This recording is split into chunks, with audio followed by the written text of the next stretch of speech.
teman-teman, kami dari kelompok 1 yang beranggotakan Winky Wulandari, Stefani, dan Anastasia, Nining Karlina Ayuwanita, Atria, Indah Permatasari. Kami akan menjelaskan tentang metode Saussure. Dokumentasi kebidanan adalah suatu sistem pencatatan dan pelaporan informasi tentang kondisi dan perkembangan kesehatan pasien dan semua kegiatan yang dilakukan oleh petugas kesehatan seperti bidan, dokter, perawat, dan petugas kesehatan yang lain. Selain sebagai sistem penataan, pelaporan dokumentasi kebidanan juga digunakan sebagai informasi tentang status kesehatan pasien dan semua kegiatan asuhan kebidanan yang dilakukan oleh bidan. Dokumentasi juga berperan sebagai pengumpul, penyimpan, dan diseminasi informasi guna mempertahankan sejumlah fakta yang penting secara terus-menerus suatu waktu terhadap sejumlah kejadian. Banyak model dokumentasi kebidanan, salah satu contohnya adalah Saussure yang tepat digunakan apabila ada perubahan rencana dari pasien dan proses evaluasi. Metode Saussure adalah sebuah metode yang dapat digunakan untuk mendokumentasikan asuhan kebidanan dengan menggunakan data subjektif, objektif, assessment, planning, implementasi, evaluasi, dan revisi. Penjelasan bagian-bagian dari Saussure. Data subjektif. Catatan ini berhubungan dengan masalah sudut pandang. Pada orang bisu di bagian data di belakang S diberi tanda 0 atau X. Ini menandakan orang itu bisu.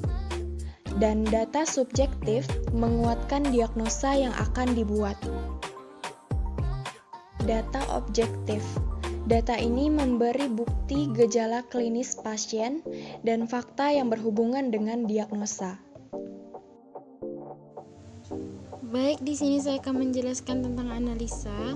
Pada data analisa, kita dapat menuliskan beberapa poin, yaitu masalah atau diagnosa yang ditegakkan berdasarkan data atau informasi objektif yang dikumpulkan atau disimpulkan.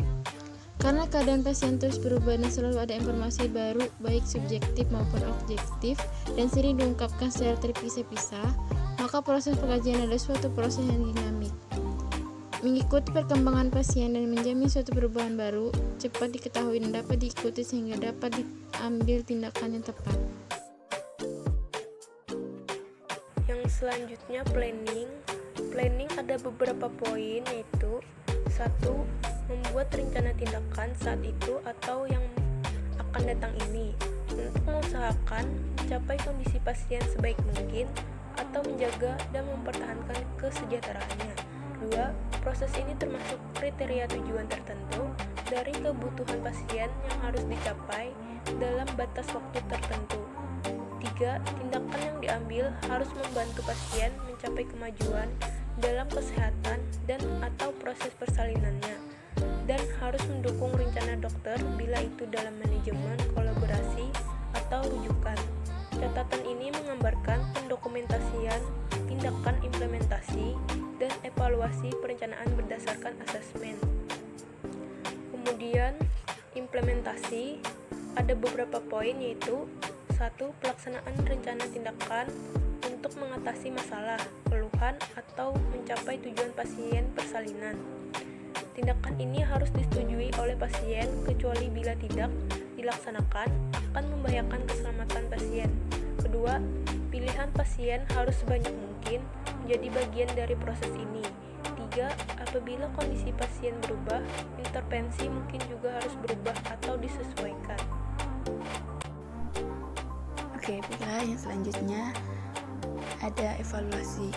Evaluasi ada beberapa poin yang penting yang bisa kita lihat. Yang pertama ada tafsiran, analisa, dan kemudian kriteria. Yang kita bahas yang pertama yaitu tafsiran atau penilaian dari efek tentang tindakan yang telah kita ambil, yaitu penting untuk menilai keefektifan asuhan yang akan kita berikan. Yang analisa adalah hasil yang dicapai bisa menjadi fokus dari penilaian ketepatan dan tindakan. Kalau kriteria tujuan untuk tercapai, proses evaluasi dapat menjadi dasar untuk mengembangkan tindakan alternatif sehingga dapat mencapai tujuan. Kemudian, reassessment, yaitu melakukan pengumpulan data kembali. Jika hasil pelaksanaan tindakan tidak sesuai dengan yang diharapkan, maka dilakukan pengumpulan data kembali. Apakah rencana asuhan akan dirubah? Kesimpulan, dokumentasi kebidanan digunakan sebagai informasi tentang status kesehatan pasien dan semua kegiatan asuhan kebidanan yang dilakukan oleh bidan. Dokumentasi juga berperan sebagai pengumpul, penyimpan, dan diseminasi.